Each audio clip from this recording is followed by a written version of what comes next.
bakit hindi lang naman po natin galingan? Meron pa naman po tayong 3 taon. Baka sakali, matalo natin si VP Sara sa 2020. Baguhin na natin ang ating estratehiya. Sa akin lang naman po. Dahil ako'y miyembro ng 20th Congress, bakit hindi po natin baguhin or reassess ang ating strategies? Kaysa bumabakbak tayo ng bumabakbak ng ating political adversaries. Tatlong taon pa para ipakita na tayo ay mahusay din sa pamamalakad. Ang akin lang naman po, this administration has been characterized by, treating its political adversaries na pag malakas ang kalaban, i-disqualify, i-expel, i-impeach, or i-threaten na i-impeach. Bakit hindi lang ang sanction lang ng impeachment ay tanggalin ang Pangulo sa kanyang pagkakaupo, hindi po siya mananagot ng maigi dun sa kanyang alleged misuse of confidential funds. Di ba dapat managot din siya sa kanyang di umano'y idinispalto na pera? Di po ba? We should seek other remedies like cases before the ombudsman at ano pang mga korte. Steps. Tayo po ba binabawalan talaga ng Korte Suprema o tayo tinuturuan lamang kung paano maghain ng tamang impeachment complaint? July 25, Before the Supreme Court, sabi nga nila, inilang dineklara ng articles of impeachment ay unconstitutional at void ab initio. At pagkatapos nun ay nakarinig tayo ng mga pahayag mula sa House members na tila baga tinatakot ang ating mga maestrado na pwede kayong ma-impeach din tulad ng Vice President. I'd like to recognize Honorable Marcoleta. Mr. Speaker, I'd like to ask if the distinguished minority leader will yield to a few questions and to make a manifestation from his speech. Thank you. I will gladly accommodate request of Honorable Marcoleta is recognized.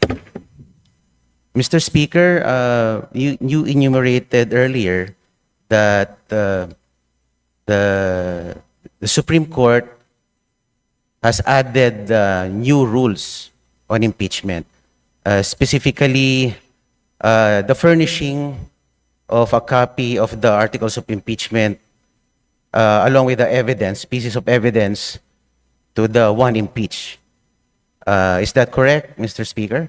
that is correct, Mr. Speaker. And along with that, you also said that each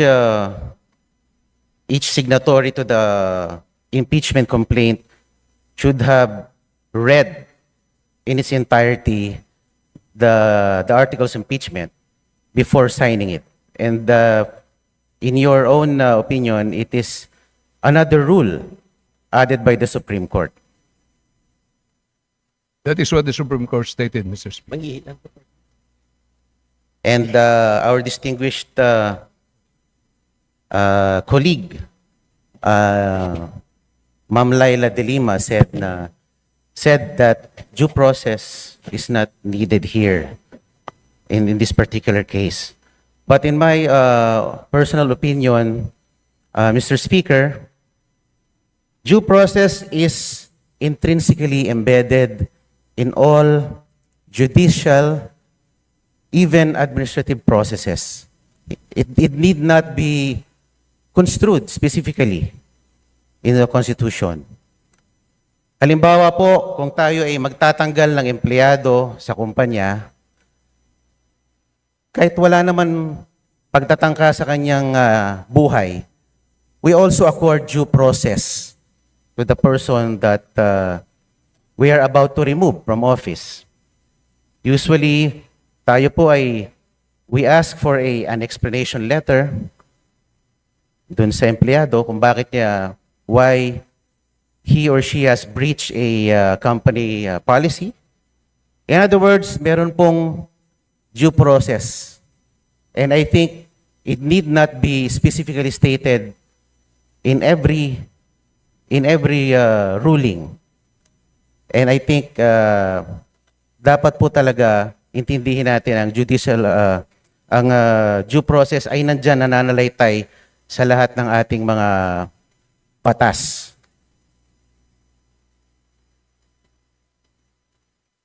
Mr. Speaker, ang impeachment po ay a class of its own. May tinatawag na substantive due process, procedural due process, administrative due process. At dito naman sa impeachment, sinasabi po ng kanina sa interpellation na ang process na ito, pag pumirma ang 1/3 of all the members, hindi naman nawawala ang sabi, wala dito yung due process dahil ang penalty dito, sabi po ng Honorable De Lima, ay removal from office, ang pinaka-harsh na penalty. Hindi yung katulad sa criminal or administrative.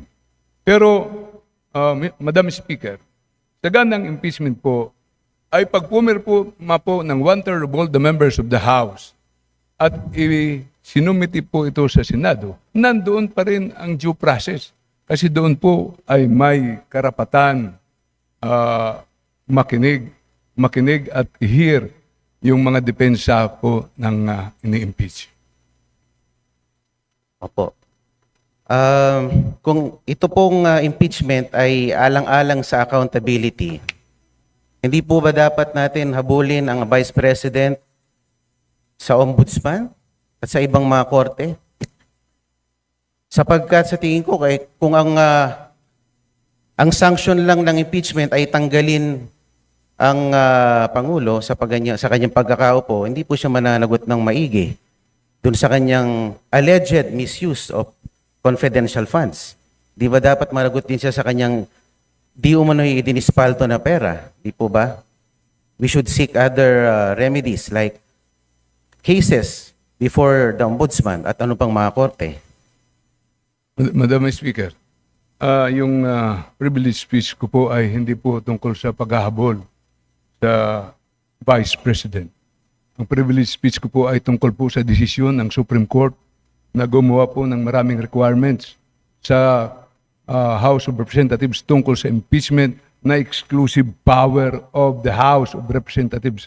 Ganun po ang aking binitawang privilege speech, Madam Speaker. Just to reiterate, the topic of the Honorable Marcelo Libanan, our minority leader, is Senate action to archive the impeachment case of Vice President Sara Duterte. Mr. Speaker, distinguished minority leader, yung po bang sinabi ng Korte Suprema ay are we being precluded to initiate impeachment complaints or we're just being taught on how to file a correct impeachment complaint by complying with procedural steps? Tayo po ba binabawalan talaga ng Korte Suprema o tayo tinuturuan lamang kung paano maghain ng tamang impeachment complaint? Before the minority leader responds, since the question of the Honorable Marcoleta is directed towards the action of the 19th as well as the 20th Congress, may we request the Senior Deputy Majority Leader to respond? Madam Speaker, we appreciate the exchange of the gentlemen regarding the impeachment as well as the decision of the Supreme Court. May I be allowed to raise a point of order, Madam Speaker? May we know the point of order of the Majority Leader? Madam Speaker, the discussion has been towards whether or not the House can exercise certain powers, especially in initiating impeachment complaints. However, may I remind our members that we have a pending motion for reconsideration with the Supreme Court. Thus, we cannot discuss the same with finality this afternoon during the privilege hour. May I request the gentlemen if we can hold further deliberations, heated deliberations in the future so that we can wait until our motion for reconsideration has been decided with finality by the Supreme Court. What does the Honorable Marcoleta say? May I proceed with my manifestation, Mr. Speaker? Madam Majority Speaker, Leader. can we let the Honorable Marcoleta finish his manifestation before we proceed to the next speaker to avail of the privilege hour. Thank you, Madam Speaker. Majority Leader, I believe the Honorable Libanan, as well as the other members of the House, are actually, we have 22 members listed for the privilege hour. That's right, Madam Yeah, Speaker. so I believe a manifestation can be taken up at the appropriate time once the privilege hour has been closed.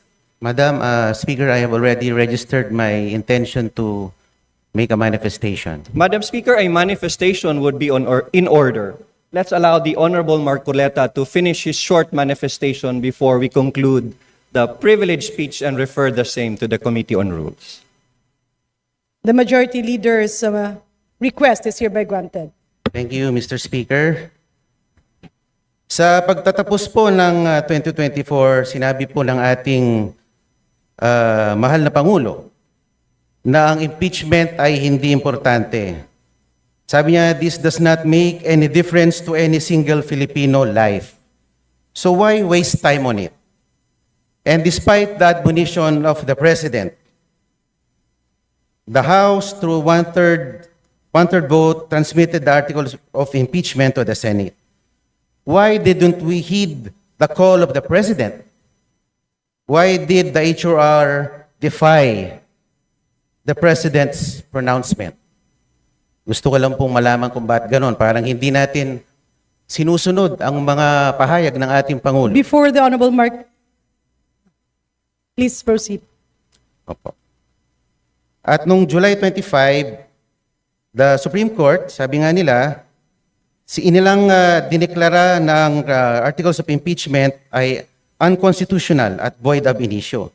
At pagkatapos noon ay nakarinig tayo ng mga pahayag mula sa House members na tila baga tinatakot ang ating mga maestrado na pwede kayong ma-impeach din tulad ng Vice President. And despite the motion for reconsideration submitted, the Supreme Court, through a press briefer, reiterated that the decision is immediately executory, notwithstanding the MR. And the Senate accordingly adhered to the decision by archiving the articles of impeachment. So ang tanong ko lang po why the continued defiance on the part of the HOR? Parang tayo po ay tila nagmamatigas. Samantalang ang Korte Suprema at ang ating co-equal body ng Senado ay tumalima na sa sinabi ng ating Korte Suprema.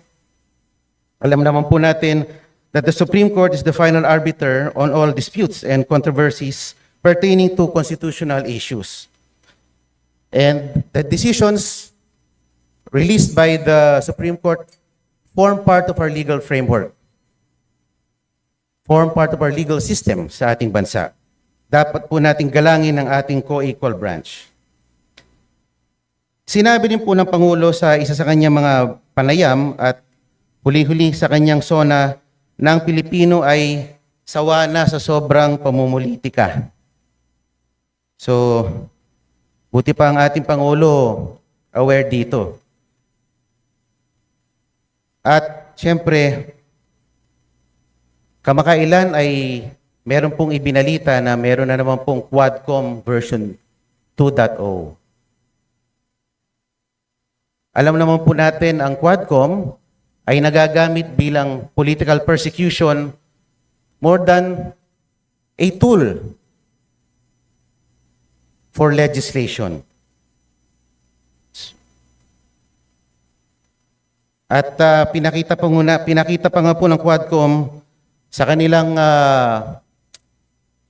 performance last year that it assumed judicial and prosecutorial roles, which is beyond the ambit of its legislative function. Mr. Speaker, the continued defiance of the House of Representatives has been truly remarkable. Sana naman po ay baguhin na natin ang ating estratehiya. Sa akin lang naman po. Dahil ako'y miyembro ng 20th Congress, bakit hindi po natin baguhin or reassess ang ating strategies? Kaysa bumabakbak tayo ng bumabakbak ng ating political adversaries. Bakit di na lang po natin galingan? Total, meron naman po tayong 3 taon pa para ipakita na tayo ay mahusay din sa pamamalakad. Ang akin lang naman po, this administration has been characterized by, treating its political adversaries na pag malakas ang kalaban, i-disqualify, i-expel, i-impeach, or i-threaten na i-impeach. Bakit hindi lang naman po natin galingan? Meron pa naman po tayong 3 taon. Baka sakali, matalo natin si VP Sara sa 2028.